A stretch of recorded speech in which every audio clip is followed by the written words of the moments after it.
Alright, it's a new week, so it's time for us to do another review for one of the entries in the Pillar series by Anathema Publishing. We did Scalding of Sapientia last week, and now we're going to go ahead and look at Circling the Compass. This is, as you can see at the top here, Volume 2, Issue number 1, and Seeds of Aries is going to be Volume 2, Issue 2. So just kind of a good look at the book itself and just the I guess the engraving almost. It kind of feels like embroidery, but it's recessed into the actual back of the book. And the cover is stunning as well, just the foil design here. The end papers are sky blue and they are textured. Not sure how well you can see it on camera. But it's very, very well done. And that is a constant theme throughout.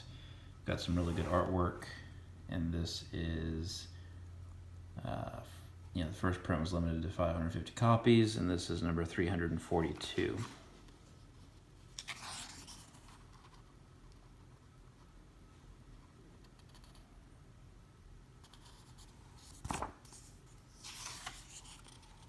Look at the table of contents, and Circling the Compass, as you might be able to tell from the title, is kind of the various uses of the circle in occult and esoteric practices.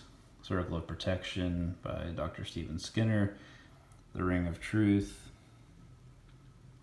and you can kind of go on and see the rest.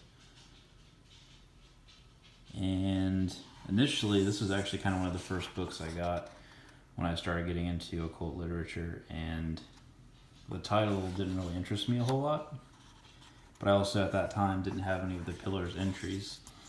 I wouldn't let the idea or concept of seemingly a book about circles put you off from reading it.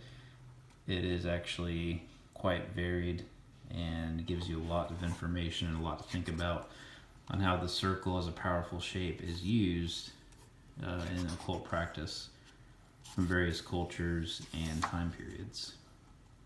Of course, Solomonic would be maybe one of the first ones that come to mind, but definitely that is not an exclusionary statement.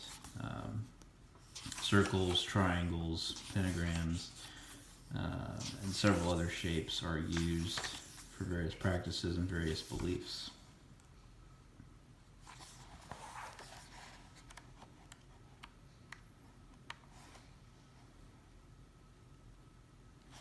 You can see where some of these circles are used for good magic.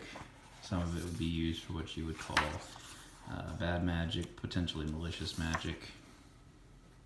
And going back to some of the more ceremonial magics, you'll see the planets and some other details about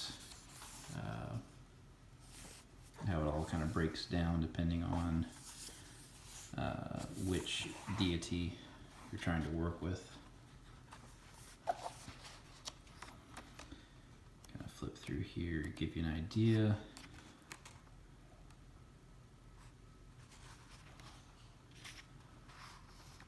This is one of the more interesting chapters, in my opinion. And P.T. Misselberger, of course, is the one who wrote Dancing Sorcerer this year. So he's got a piece written in here as well. So if you like the Dancing Sorcerer, there is at least one reason why you should pick this up. One of many.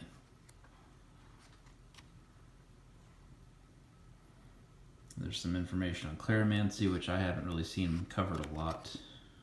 Reading of bones, scent, skin, how all that can be used, what the tail means, what season it was killed in.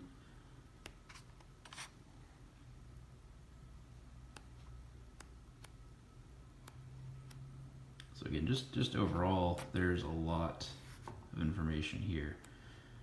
And if nothing else, and of course there's some poems and information, very artistic, of course, mixed with the artwork that we've come to know and expect from these publications.